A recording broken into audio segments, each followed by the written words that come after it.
What is good, y'all? Welcome back to Chris and Ralph Productions. As always, I am Chris, and I hope you're having a wonderful evening. So today I'm going to be doing my review for the Ivan Reitman directed movie Saturday Night. Saturday Night is a story about the very first night of Saturday Night Live, and the 90 minutes leading up to it. I think, this movie very much flew under the radar. I didn't really hear much about it leading up to it. I did hear about it being released, and that it was kind of being released right beside the SNL 50th anniversary, even though it's Sony, it has nothing to do with Universal, the Peacock, NBC. If you don't know Ivan Reitman, he is the son of Jason Reitman. Ivan Reitman, he directed the new Ghostbusters movies, notably, and I think he's just a fantastic director. And he very much takes after his father, and some of the things that his father was able to create in the 80s. I think he carries that torch very well. So I just want to get into some of the things that I loved about this movie, and maybe some nitpicks here and there, but nothing really. I don't think I'm really reaching at all for some of these. Um, but first, let's get into the things that I loved. I think what this movie definitely does is that it captures the essence of New York in the 70s. And I say that as a man in his late 20s, never having even been to New York, let alone in the 70s. Uh, the reason why I say that, I just think, a lot of the films that I do love, Dog Days, Serpico, Saturday Night Fever, Grease, but Grease takes place in the 50s. Jaws, you know, movies that are the definitive of the 70s, and you know the rawness of that. And what I think Ivan Reitman's able to do is that he's able to really capture the unfilteredness, the sort of um, it was very political, but what's the term where you're like not as it's not politically correct, and you know the cast for SNL was raw. They were all unknowns. Um, and I'll go ahead and played by Gabriel LaBelle. Lauren of course, Michaels, the creator of have Saturday Lauren Night. Michaels, and I think the actor Gabriel LaBelle, he was able to portray that feeling of controlled chaos. You know,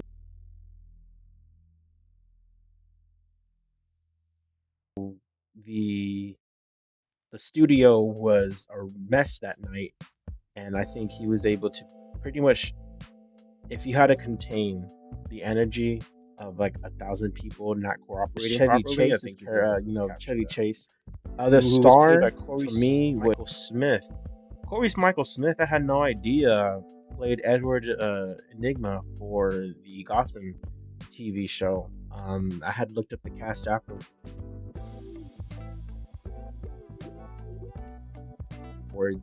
and I was like, "What?" Even though his character is not Edward Enigma, I forget the name of his character. But I thought he was the breakout of this movie, even though he's emerging. He's already he's been in a syndicated TV show. I think the portrayal of Chevy Chase. Chevy Chase became arguably the biggest star from the early SNL Matt cast. Wood, and John Belushi is that very well. No longer John Belushi played, but I have seen some of the older SNL skits, and Matt Wood, I think, did an incredible job. And that's what I think this movie flourishes on. The idea that you have a bunch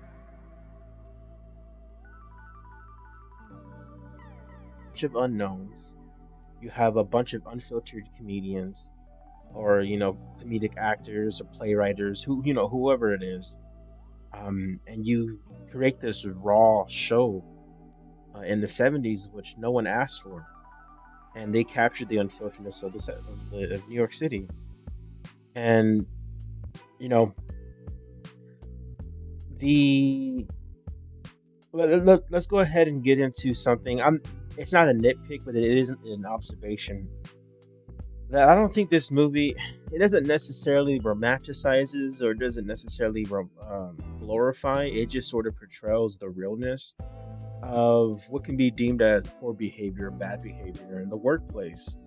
Um, of course, it's 2024 going into 2025. This was in the mid 70s, 50 years ago. So the political climate or the political correctness climate is vastly different from what it is now to what it was back then. So a lot of the antics or behavior of some of the castmates or some of the people who were just backstage during this time would very much get them in trouble today. And I'm not saying it's right or wrong. I'm just making the obvious observation. So what I think Ivan Reitman was able to do is that, you know, this movie obviously is a dramatic take, or it's a very exaggerated take on that night. So there's a lot of stuff that most likely didn't take place during this night that takes place in this movie. I'm not going to go into the specifics, but there was, I'll go ahead and get into it. There is a moment where a character essentially takes his cock out in front of people without the masking, and it's a pretty hilarious scene. But if that were to take place today, who knows what the ramifications would be? I mean, I know what the ramifications would be. But I think what this movie does, it just shows that it was just a different time. Um, so I thought that was very one of the most standout scenes in this movie, pun intended. Dan And as Aykroyd, to go played by further Dylan into the O'Brien. Dylan cast, O'Brien, arguably one of the we bigger had actors in this movie, and Dan Aykroyd. You know him from Ghostbusters. You know him from just so much memorable scenes. Of course, the Blues Brothers and all that stuff. Coneheads, Trading Places. Trading Places with Eddie Murphy and Jamie Lee Curtis is such a good movie. I highly recommend that movie. But Dan Aykroyd, right next to Chevy Chase, was one of the best parts of this movie. Dylan O'Brien, I think, did a wonderful job capturing the voice of Dan Aykroyd, because Dan Aykroyd in early SNL is very different from Dan Aykroyd in Ghostbusters. And of course, we have Nicholas Braun. Was very much. He's best known from Succession.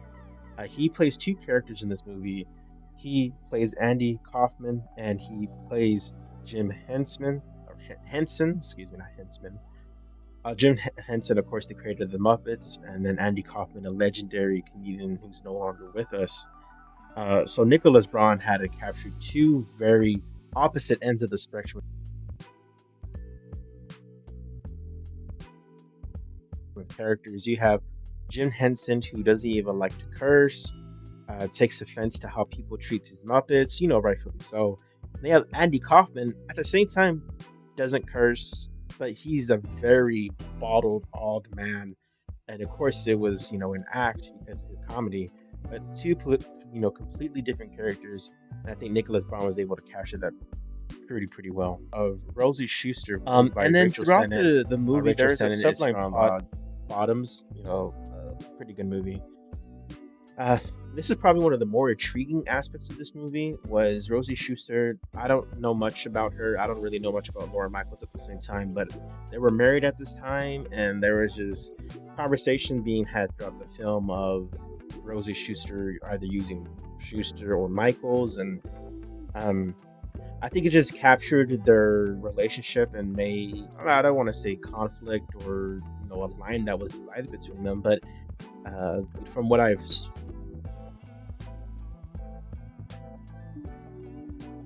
read, they weren't married for that long. So I think with this movie, what Ivan Reitman was going for with that plot line was to show that this business or this show, whatever, can definitely have an impact on your relationship. And I thought Rachel Sennett was able to portray the difference between the two very well. Although they were married for years after this, it just shows that it can take a toll on you. And a couple other things that I wanted to get into is just um, the set design.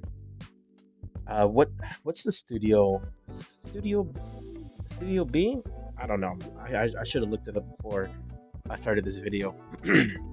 But it still, the camera, the excuse me, the movement of the camera shifting through the hallways, going from level to level, 10th floor, 11th floor, 16th floor, whatever. I forgot the floors that they were mentioning throughout. But it felt like it was seamless. It felt like it, could be one shot of them. Let me get some water. It could be one shot of Laura Michaels walking through the hallways, but it's not. So I really like that, how seamless the shots were. And then lastly, I just loved the cigarette smoking. As someone who used to partake in cigarettes, I thought it captured the 70s very well. I know that's so dumb, but personally, I like when you have characters that just smoke a pack in the movie, and I think it just adds a realness to them, i.e., Matthew McConaughey and True Detective. So, Joker or Joaquin Phoenix and Joker. I just think it was, a different time. Of course, people still smoke now, but it was just different back then. Smoking inside, smoking in the green rooms and all that.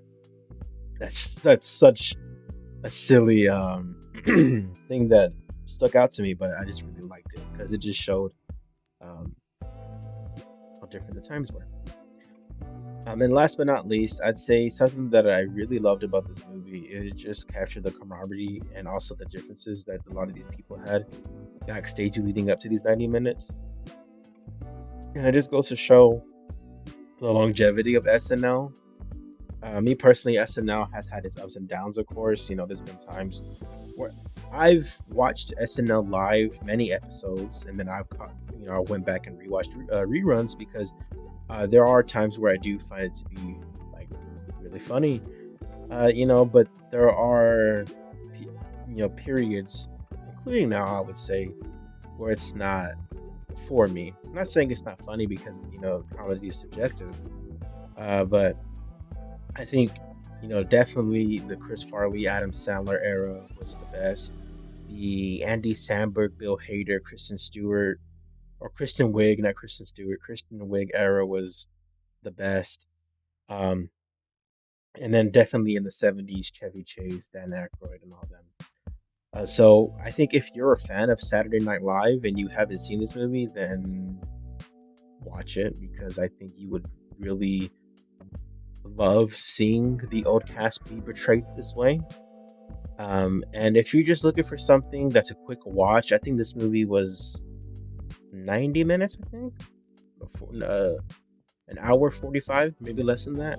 Quick watch, fast paced. I remember I had to pause it real quick to go get something to drink, and only 20 minutes passed, but it felt like an hour because of how fast they're moving. So I really enjoyed that as well. So would recommend checking this out. It's out on video on demand, so if you want to go give it a watch, I would recommend to do so. And yeah, or you can wait. It'd probably be on Peacock. Oh no, not Peacock, because this is Sony. It'd probably be on Netflix in a month or two, maybe less than that.